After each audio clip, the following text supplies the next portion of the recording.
Professor Plink. I respond to various theological and ideological questions and claims from a rationalistic and naturalistic approach in an effort to give and explain the opposite viewpoint and help to balance the conversation.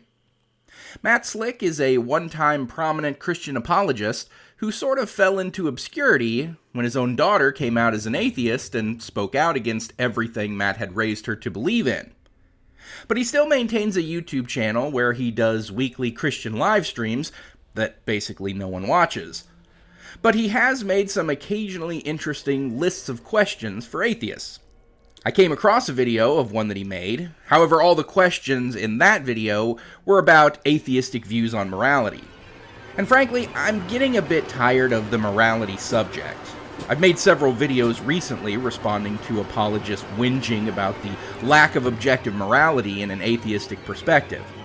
Which is not only not necessarily true, and one can be a moral absolutist and an atheist at the same time, but it just gets a bit repetitive to keep hearing them harp on and on about it again and again.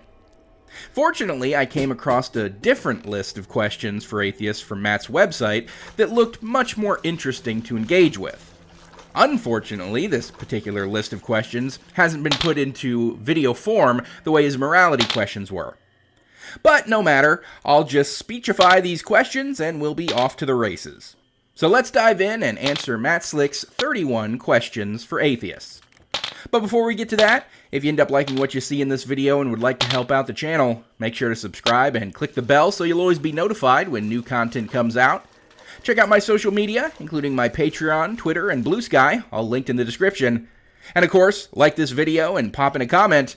All that goes a long way towards pleasing the YouTube algorithm, who dispenses dreary deities and dispels dogma, drawing deliberate deductions.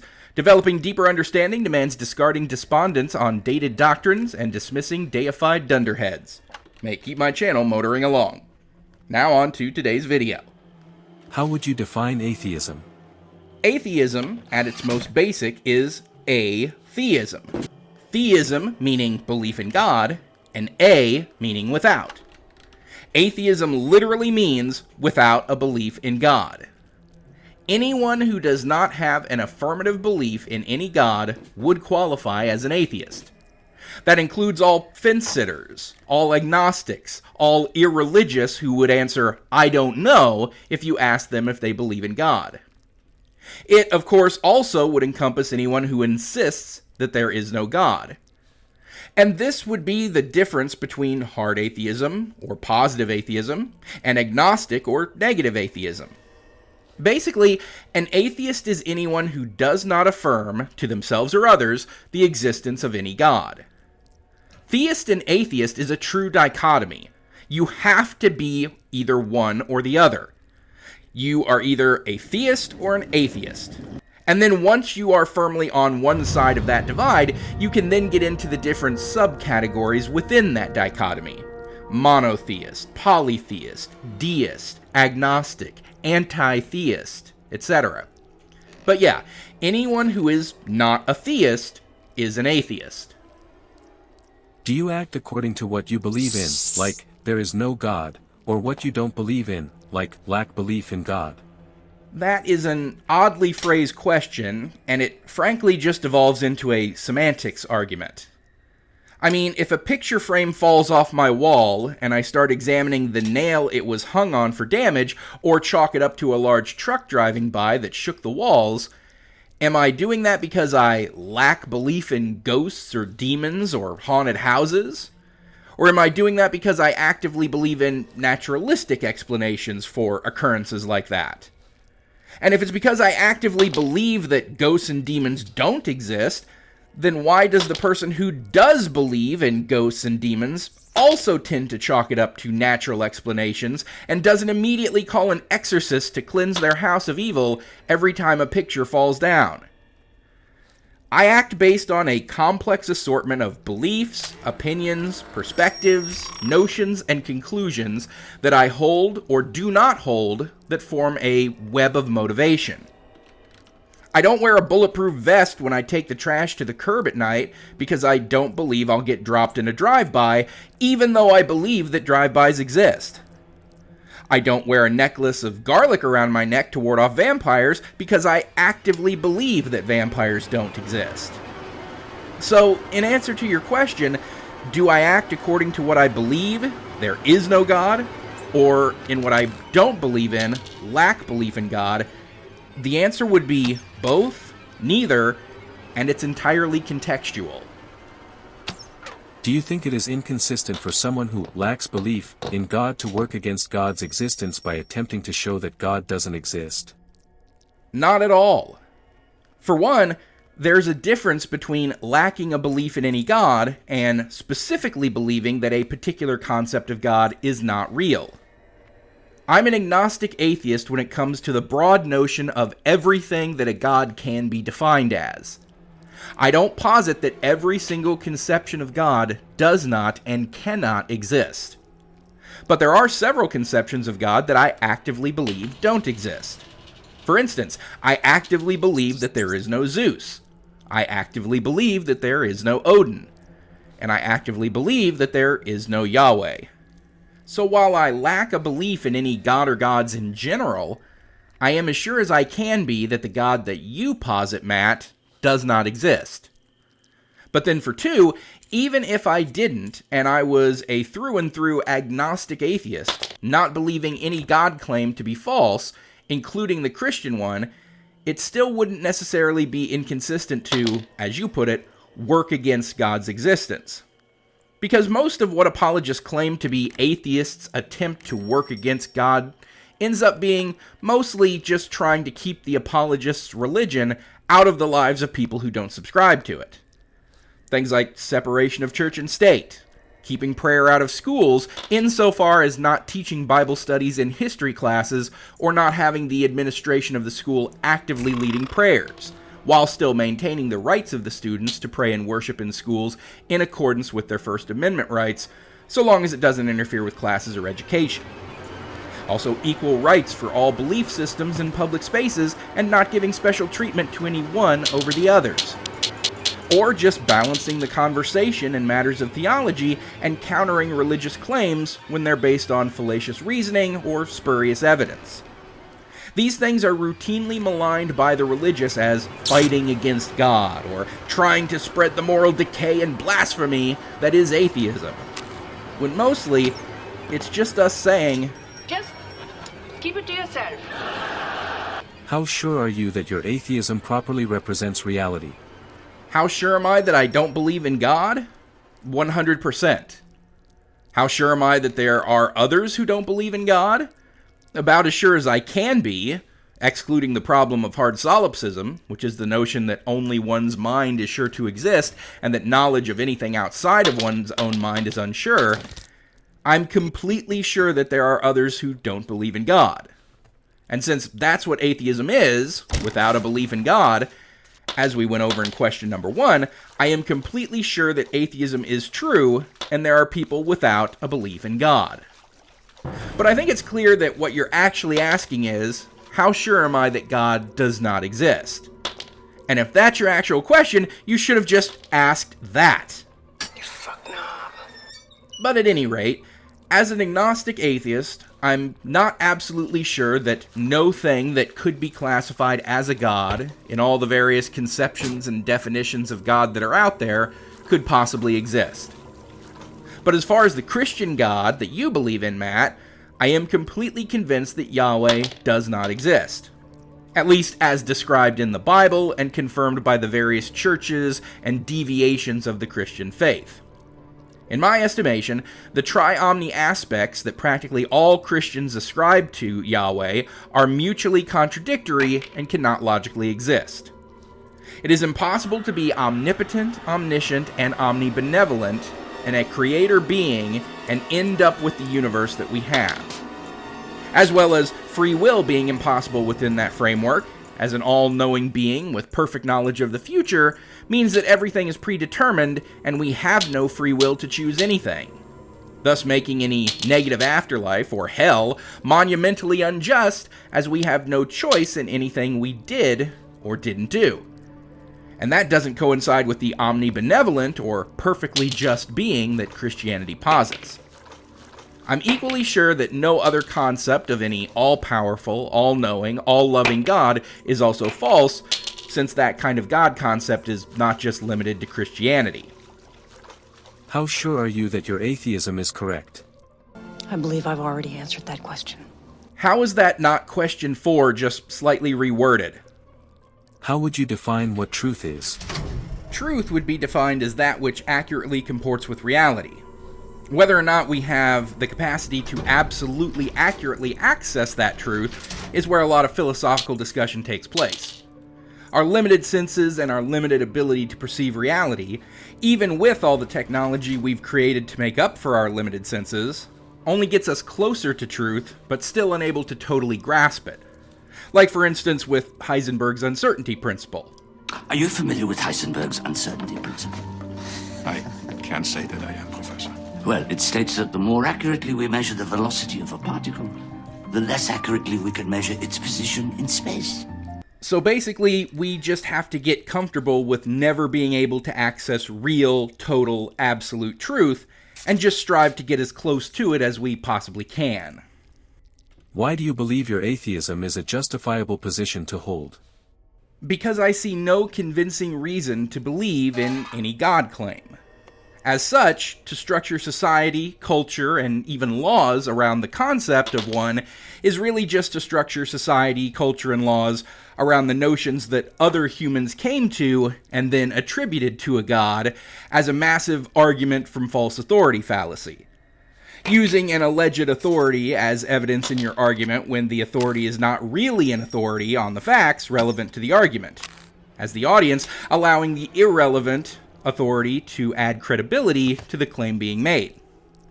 And so it ends up not being what a god decrees, but actually what the religious leaders want, which is often shallow, self-serving, short-sighted, prejudicial, and demonstrably harmful to people at large, such as the Christian Church's position on the LGBTQ+ community, which many a faithful Christian might not take such a hardline, it's a sin and shouldn't be tolerated stance, had they not been taught to view it as such.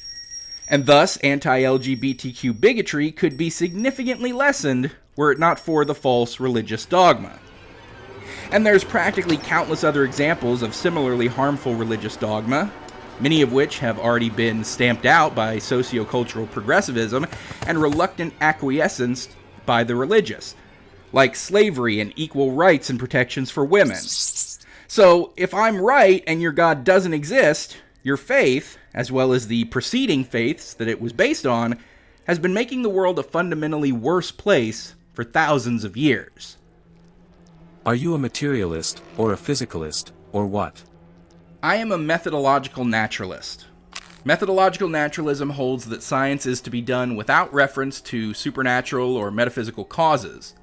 It also refers to a methodological assumption in the philosophy of religion that observes events are fully explainable by natural causes without reference to the supernatural, esoteric, or non-physical. I don't insist that nothing supernatural can possibly exist in any way ever. But I've never encountered any good evidence for the existence of the supernatural, and I see no reason to presume the existence of anything beyond the natural. And until such a time as I'm presented with compelling evidence towards the existence of the supernatural, I act and react as if only the natural exists, because that is all I have reason to believe exists. Physicalism and materialism have a ton of overlap with naturalism, and are basically subcategories of naturalism. The main difference, as I understand them, is the level of certainty as to the non-existence of the supernatural. I'm pretty much aligned with physicalism and materialism, but I don't espouse the level of certainty that the supernatural does not and cannot exist that I typically see coming from those philosophical positions. Do you affirm or deny that atheism is a worldview? No, atheism is not a worldview. It cannot be, because it is one answer to one question. Do you believe in any gods? No. It's impossible to form a worldview from that. In much the same way that theism, in its broadest sense, is also not a worldview. If you are asked if you believe in any gods and your answer is yes, you cannot get a worldview from that and that alone. You then have to go deeper and answer what you believe the nature of that god or gods to be in order to ascertain what you believe those gods want and how to live your life based on that conception of those gods. Atheism does not provide anything that is required for a worldview. It has no rules, no edicts, no prohibitions. It does not assign any values. There are no perspectives, no attitudes. It demands no behaviors. It provides no framework or lens through which to view the world. Much like theism, it can be a starting point in the development of a worldview, but also like theism, one has to then go deeper into what they think about the world and the best ways to live within it. And starting with atheism, that may mean that the individual will not gravitate towards a God belief framework for how to live in the world, but atheism certainly doesn't impose any framework of its own to draw from. Hence, it cannot possibly be a worldview. Phew, I questioned my whole worldview for a second. Not all atheists are antagonistic to Christianity, but for those of you who are, why the antagonism? I think you'll find far less antagonism towards Christianity by atheists outside of the United States. You know what else you'll find outside of the United States? Far less encroachment by Christianity into politics, lawmaking, and the culture at large. Interesting how that happens, don't you think?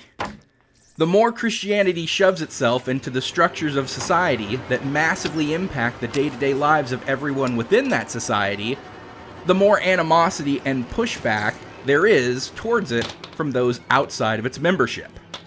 Why am I antagonistic towards Christianity? Well, aside from the general anger that being raised in and lied to by what I've concluded to be a false and repressive religion for most of my life tends to inspire that anger, and what I've already talked about when it comes to the spreading of bigotry through religious insistence that being LGBTQ+ is a sin, let me give another example from the myriad of ways Christianity is harmful. The first U.S. measles death in over a decade occurred 2 months ago because of a largely Christian push to reject vaccines. Christian fundamentalist parents in Texas wouldn't take the necessary steps to protect their 6-year-old daughter. And when she died, her father said that it was God's will that she died, dodging his responsibility as her father to protect her and make medical decisions that are in her best interest, not based on dogma pushed by a radical religious fundamentalist ideology. There's also Jehovah's Witnesses who let their family members die in need of blood transfusions. Radical creationists that insist on a 6,000-year-old Earth and homeschool their children so they can push that nonsensical propaganda on their kids instead of letting them get a proper education.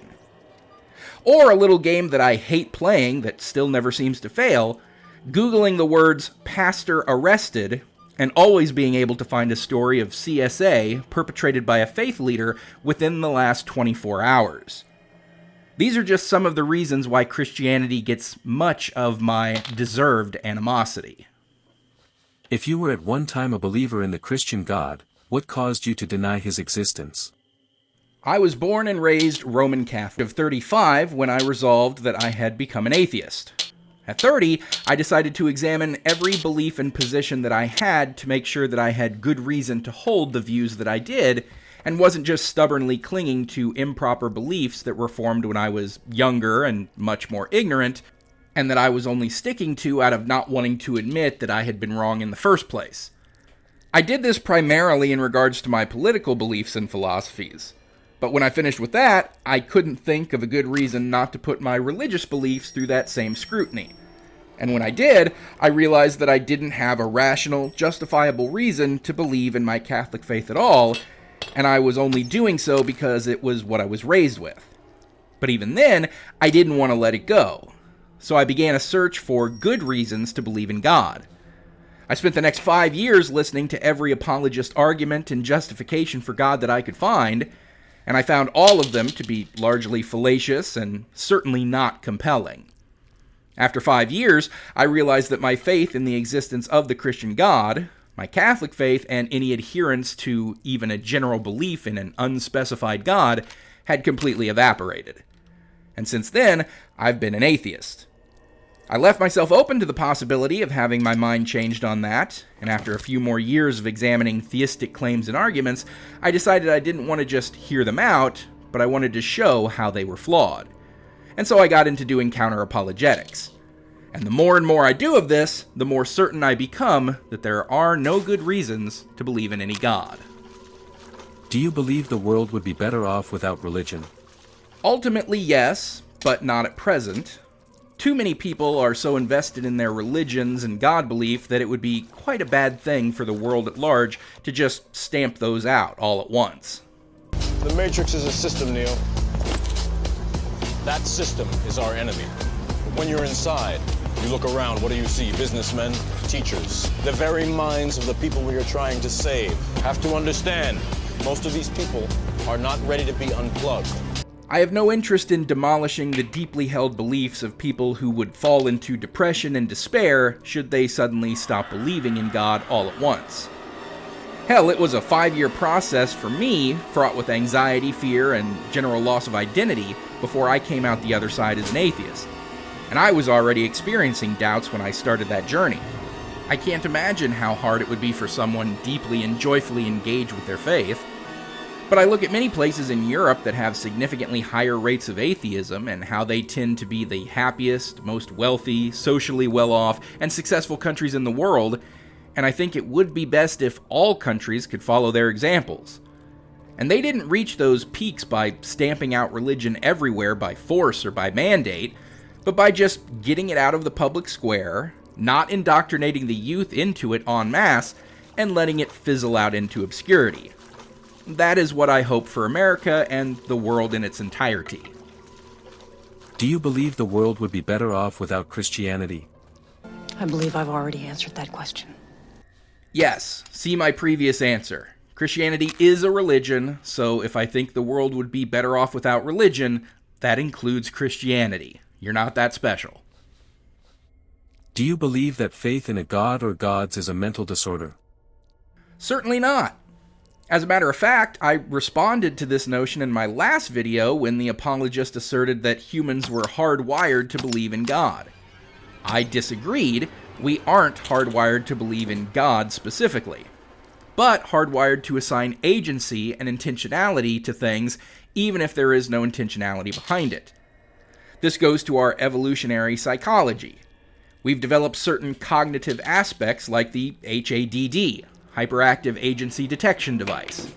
Humans have a tendency to attribute agency to ambiguous stimuli. This could be evolutionarily advantageous for survival, such as it's better to assume a rustling in the bushes is a predator than to ignore it. This tendency might also lead to perceiving intentional agents behind natural phenomena, which could evolve into beliefs in spirits or deities. We also have the theory of mind. Our ability to understand that others have beliefs, desires, and intentions might then extend to supernatural agents. Also, humans are adept at pattern recognition. We find patterns, sometimes even when they don't exist. This could contribute to seeing meaning and connections in events, potentially leading to supernatural explanations.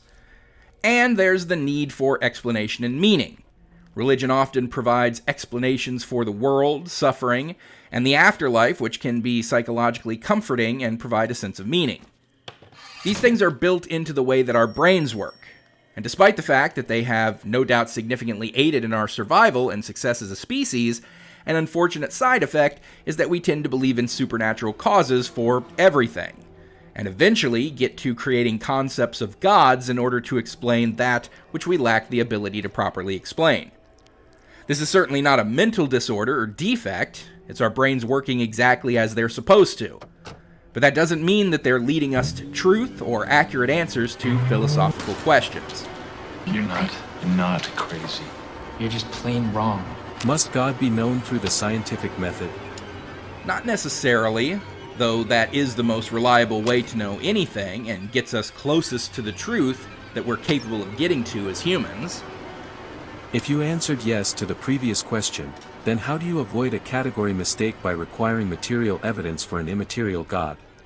Well, you believe that your God interferes and interacts with the material world through material means, yes?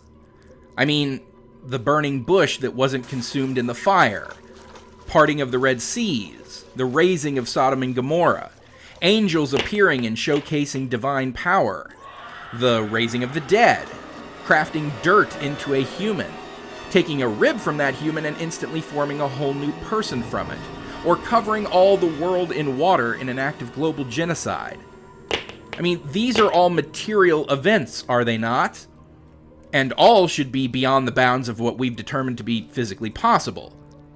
So if these material acts of God were present all over the Bible, Old Testament and New, and oftentimes were done with the express purpose of showcasing God's power and abilities so that the unfaithful in the throngs would change their minds, then it isn't a crazy stretch to request similar material evidence in the here and now. Unless you're willing to argue that God loved the people a couple thousand years ago more than he loves the people today, such that he would conclusively prove himself to them, but remain divinely hidden for us. And then will throw us into everlasting hellfire for not believing when he is the one refusing to give us the evidence that he so readily gave people back then. Seems kinda shitty and like it goes against that whole omnibenevolent stuff, don't you think? Do we have any purpose as human beings? Yes. Self-derived purpose. Your purpose can be whatever you choose for it to be. If we do have a purpose, can you as an atheist please explain how that purpose is determined? I believe I've already answered that question. Yes. Self-derived purpose.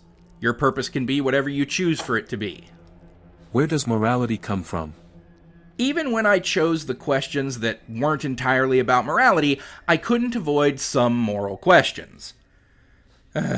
Fine. But I'm not going to dwell on them. Morality comes from empathy. Empathy involved in humans through a combination of factors crucial for the survival and success of a highly social species. Like parental care, for instance. A foundational aspect is the parental care common to mammals. Infants signal their need through cries and smiles, prompting caregivers to respond. Individuals who were more attuned to these signals and motivated to care for their offspring likely had higher reproductive success. This laid an early groundwork for responding to the needs of others.